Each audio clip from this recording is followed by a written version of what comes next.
Ladies and gentlemen, boys and girls, welcome to the Everything is Bad New Fangled Motion Picture Show.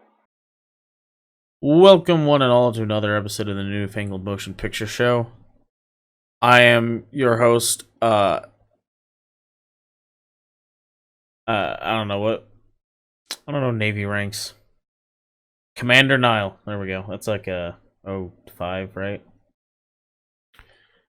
I think that's like a major. I think equivalent. No, Lieutenant Commander is like a major, isn't it? But a captain is equivalent colonel. Yeah. Isn't I don't know. Lieutenant Commander lower than a commander? Yeah. Anyway, I'm your host Niall, and I'm Nolan, and we're gonna be reviewing a piece of supposed entertainment today called Midway. We're going to be doing a spoiler-free review and giving you a spoiler warning and then going more in-depth into it after that. Thing is, though, hard to spoil a movie about an historical event. Spoilers, we won the war. Well, this might be a spoiler, but the main character was a real person. Yep, and just keep that in mind. We went through most of the movie, actually the entire movie, believing he was made up. Because his name is ridiculous. His name is Dick Best. Which is kind of a fantastic name if you think about it. Yeah. So, we thought he was fake. Because who's named Dick Best? Well, apparently a badass who's one of only like two people to ever strike two different carriers in the same day. So, I mean, you know, not to bash on Dick Best or his accomplishments, but that name's ridiculous. And throughout the entire movie, everyone calls him Dick Best all the time. Always his full name. Yeah, even his wife calls him that sometimes. Yeah. So anyway, yeah, Midway, this movie is, not so great. Whew. Oh, boy. Yeah, I mean, what to What's say? What's its rating right now on IMDb? 6.9. Alright. So, I think 6.9 is a little generous. Yeah, so the problems with this movie are that the dialogue is very melodramatic and cheesy. And the way it's delivered, it feels like every scene the actors went, you know, after the cut is called, or the actors probably going like, well, let's set up for the next take. I'll get it better next time. And the directors are like, all right, move on to the next set. And everyone's like, what? Well, it's like Roland Emmerich was like, you know what was a great movie that I made? Independence Day. You know what's the scene everyone remembers? The scene where the president announces, this is our Independence Day. What if I made as many scenes in the movie as possible like that? Yeah, you're not wrong. That's what it feels like happened here. And so the movie, it has that sort of vibe to it. It also looks like Sky Captain in the World of Tomorrow. Yeah, so this movie, basically every outdoor scene is shot on a green screen. Well, no, there are some outdoor scenes in Hawaii that might not have been shot on a green screen, but they were color corrected to look like the rest of the movie. Yeah. And you can tell so much of this movie was shot on a green screen, and the lighting isn't correct. Yeah, the lighting is weird. It really stands out. It's like everything is always at twilight. Not even like quite twilight. It's like sunrise or sunset or dawn, where like the light is like at an extreme angle coming in from the side all the time. And it's always like really bright yellow, and it just, I don't know, it just doesn't look right. You're the whole time you're watching this movie, and you're just like, it just looks like the lighting isn't like the lighting on the actors doesn't match the background for one thing a lot of the time. So that makes things stand out really bad. So, yeah. So this movie, I don't think it's a spoiler to tell you that it starts off with the attack on Pearl Harbor, because it's like the first 10 minutes of the movie. And it is literally some of the worst CG I have seen in a movie in a long time. Like, there's shots in this movie that look worse than T-34. If you haven't seen T-34 on Amazon, I recommend you watch it, because it's one of those movies. It's a Russian-made World War II movie, and it's one of those movies that's so bad it's fun. And it's got that usual like Russian movie problem where the CG is just atrocious. But yeah, the Pearl Harbor attack is quite literally some of the worst CG I've seen in a movie in a long time. Yeah, there's some other really bad scenes throughout the movie too. It's just all kind of bad. And it almost feels like they had decided at some point to lessen the impact of the bad CG by making everything look like it. Because there's like these... Like, well, the CG won't look bad if it looks like it belongs in this world of everything being this weird look to it. It's just, yeah. I would expect this... If this movie had been made, like, in the late 90s, it would have been passable. Yeah. But we've come to expect so much more from visual effects nowadays. Yeah, which is unfortunate, because from what I can recall from my military history class that I took in college, the events of this movie are pretty accurate for a Hollywood movie. Like, I mean, you know, like it goes into like Nimitz being assigned to command the Pacific Fleet, and like him keeping on staff the intelligence officer who was trying to warn people about the potential attack on Pearl Harbor and stuff like that. And it's like a bunch of stuff that actually happened. And from what I can recall, it's all pretty spot on to what actually happened. But the movie's just so bad. It looks bad. The dialogue's delivered bad. The dialogue's cheesy, and it's delivered poorly. Yeah. And the action scenes are hard to follow. And that's really the real kicker to me, because like, you know, we went into this figuring it was going to be kind of a cheesy action movie. Right? I mean, it's directed by the same guy who did Independence Day. And then the action scenes are just, they're hard to follow. Like, you know, there's all this like just commotion going on, so many planes flying past each other, that once in a scene, like in an action scene, once they introduce the fact that there are Zeros, or the Japanese fighters in the air with the Americans, suddenly everything is indistinguishable. And like, you're just watching all these planes get shot down, and it's like anything that's a wide shot, like you're just like, I hope that wasn't someone important. You know, it's just, yeah, it's not real good. No. But I mean, they like, well, I can get a little more into it in the spoiler section. But yeah, I mean, there's some things that they even like nailed down about the battle that a lot of people don't know. Just because like you start really getting into like in the minutiae, you're out in the weeds at a certain point. When you start, you know, when you're really going deep into discussing a battle like this, which is where I like to be with my military history, but I know not everyone does that. But there are some things that I'm like, oh yeah, that's a thing that actually happened. That's why that happened. That's why this worked. So yeah, I liked all that.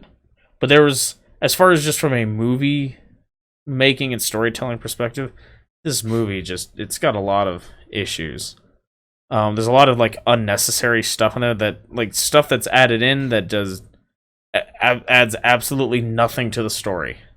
This movie's already over 2 hours. And in the spoiler section, we can get into some of that and why we think it's there. Yeah. But yeah, this movie feels like a Chinese action movie. Because it basically is. It's like 80% funded by Chinese studios. So, yeah, and in a lot of ways, it does feel like Great Wall, just sort of in the pacing and the cheesy dialogue. But the Great Wall had Matt Damon and Pedro Pascal in it. This has Woody Harrelson, so how dare you? That's true. And I think the casting's actually really good in this, by the way. Yeah, like they showed a bunch of pictures during the credits of the actual people, and it's like Admiral Nimitz went on to command the Pacific Fleet until they sailed their ships into Tokyo Bay. It's like all the stuff, and they're showing like pictures of the actual people, and they actually managed to cast people pretty close to their likenesses. I don't think they did, as far as appearance goes. I don't think they're casting. Sorry, I think I'm coming down with something. I don't think they're casting for Dick Best. As far as appearance goes. No, but here's the thing: nobody looks like Ed Skrein. Skrein. No, Skren. How do you pronounce his last name? But judging by like the kind of character, the kind of person that he was, you need someone who can be that like that, arrogant, over the top kind of guy. Be a naval aviator. Yeah. But I mean, the picture they showed of the actual Dick Best, you're like, well, that doesn't look anything like Ed Skrein. No, but like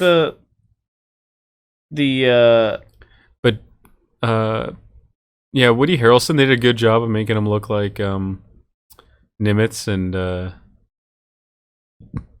even Dennis Quaid. Dennis Quaid looked like Halsey. Yeah. And Patrick Wilson, they got his glasses. They got Leighton's glasses, right? Yeah. But so yeah, it's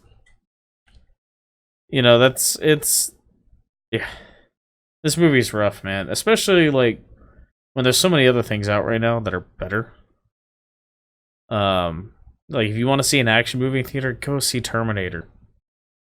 Yeah, I know Terminator isn't getting good box office numbers, but that's mostly, I think, because people don't trust the franchise anymore because it's just been this downward slope of movies since the second one.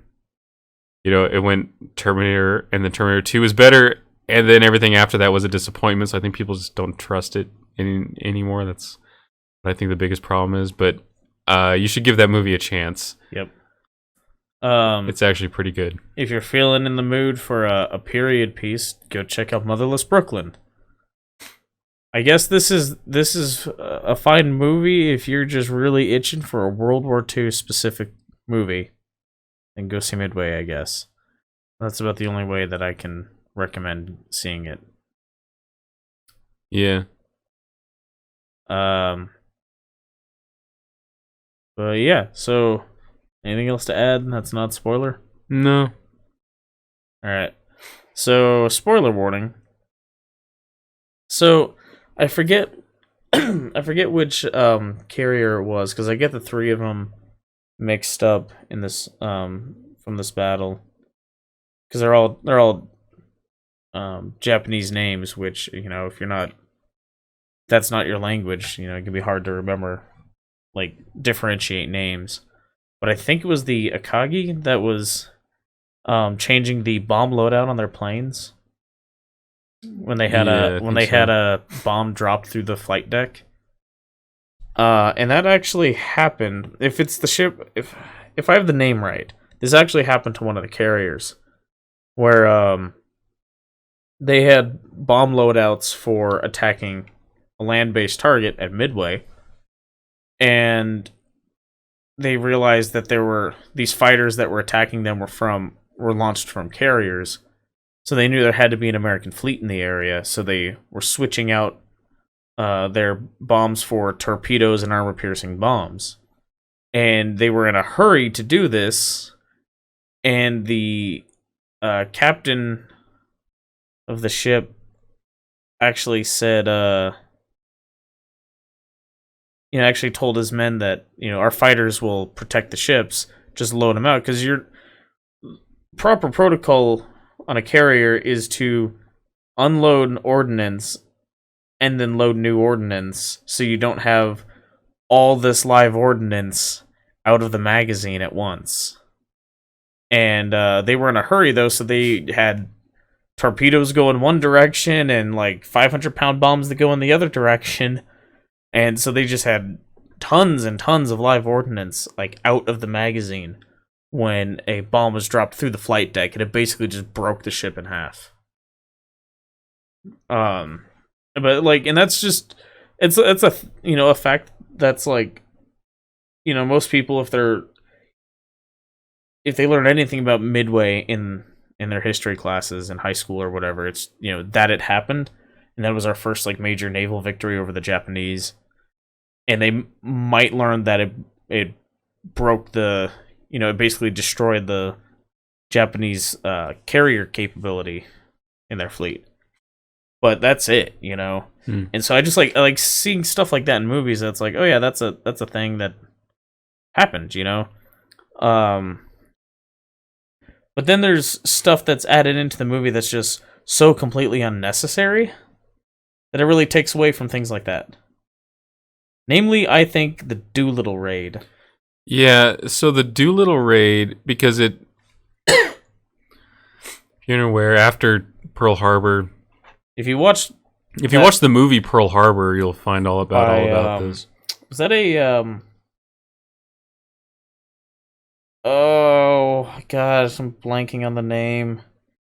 Director of Transformers and Bad Boys. Yeah, that was.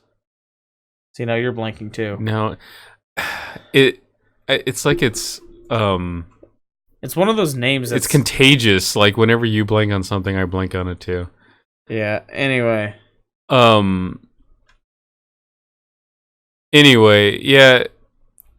So, it was totally unnecessary. Michael Bay. Yeah, I don't... Anyway... That's a name we shouldn't forget. Right. Anyway... So the Doolittle raid. Yeah, it's totally unnecessary. Other than like, yeah, this happened, but showing it was unnecessary. They could have just been, because there's a scene where from the Enterprise, they're watching these bombers take off. B-25s. And then it shows the raid. It shows the bombs being dropped on Tokyo, and it goes on to show them crash in China, and then Doolittle joining up with some Chinese. It shows them abandon the plane. It doesn't show them. It doesn't show the crash, because that would have cost more money. Right. It shows them abandon the jump out of the plane in China, and then Doolittle meets up with some Chinese, and then there's a scene where some Japanese bombers fly over and kill a bunch of Chinese civilians. So our theory is this whole sequence was in there just to show the atrocities that Japanese committed during the war, because the Chinese have not gotten over that at all. Nor really. Should they? No, I mean, I'm not to make light of what happened. The Japanese did some horrible things to China. But as far as the story stories being told in this movie, it just seems like the sequence was only in there because the Chinese backers wanted it in there, and all they needed was, look, there goes Doolittle and his planes, they're off to go bomb Tokyo, and then like the scene from the Japanese perspective of Tokyo being attacked, and that's all you needed from the movie. Yeah, but it just seemed really unnecessary. The only other thing maybe is it shows Admiral Yamamoto like beating himself up over the fact that they allowed the Americans to get that close and bomb Tokyo and put the Emperor in danger. Well, sure, yeah, leave that in there, but the whole thing after, like, you didn't even need Doolittle in the movie. No. Well, and even if you wanted to have that in there and show Doolittle bombing Tokyo, everything that came after it was so completely unnecessary. Like the thing with like the Chinese resistance fighters finding them, and like it's just like, why is this here? And like I remember when they showed the B-25 sitting on the deck of, I want to say it was Yorktown. I could be wrong about that, but I was like, oh, they're showing the Doolittle raid. Why? Like, that's not, like, this movie's about Midway. Why are we getting sidetracked here? And they show that, and they go way more into that than I was expecting them to go. And, you know, it shows Doolittle, like, that whole sequence where he's on the ground, and he meets up with those Chinese resistance fighters, and then Japanese bombers show up, and I was like, okay, are we gonna keep following this for the rest of this movie? Nope, that's it. We're done with Doolittle. Yep, doesn't even make another appearance. He comes up again at the end credits when they're showing, you know, talking about what happened to everyone else during the war, and yeah, and so like, yeah, it's just weird, man. Or is that, what was the other thing that was in it that we were like, why is this? This is so completely unnecessary. no, I don't remember. Damn. I'm trying to remember. Oh, what I was thinking was that director, Ford. Oh, John Ford. John Ford being in there, like that happened though. I know it happened, and like it was amusing, but like I don't know. Like it wasn't nearly as big a deal because we didn't spend nearly as much time with the movie dealing with it. Basically, all it ended up being used for was an amusing setup for the morning of the attack. That was it. So, but yeah, man, this movie's oof. Like, I kind of figured going into it wasn't going to be great. But I was not expecting it to be this bad. Yeah. Anyway, I think we've talked about it enough. Yep. So our next movie that we're going to review is Ford v Ferrari, or Ford versus Ferrari. And that'll probably be going up like the day after this goes up. Yeah. And then the movie we're going to be reviewing after that is The Good Liar. Which as of this recording we've not seen yet. But it looks much, much better. And then coming up, we've got just so much. Because we're, you know, right in that holiday movie season now. So we got Frozen 2 next weekend, which it looks better than the first one. We're going to see it regardless, though, because everyone's going to see it. You know, there's going to be memes, and you're going to want to understand them, so you better go see it. 21 Bridges actually looks pretty entertaining. Looks like, you know, kind of a dumb premise, but looks like it'll be entertaining. Knives Out looks really good. Looks like Rian Johnson trying to make a Guy Ritchie movie.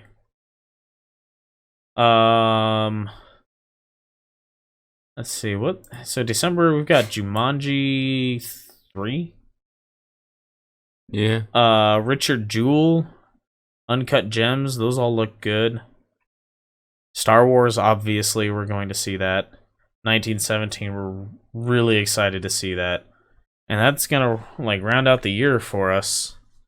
So if any of that sounds of interest to you, or hearing us review any of that sounds of interest to you, subscribe or whatever's people doing on YouTube these days.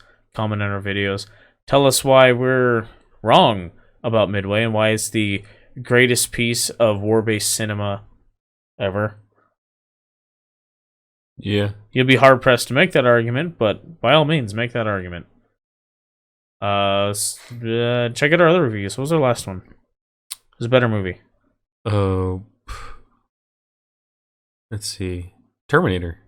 Was it Terminator? Yeah. Okay. Yeah. Also, check out that trailer for that new SpongeBob movie. They go to a casino. They play roulette In Atlantic City. in Atlantic City. It's pretty great. It's also got Keanu in it. Reeves, that is. So, yeah, anything else to add, Nolan? Nope. Alright, then. So, until next time, thanks for listening. Bye. Toodles.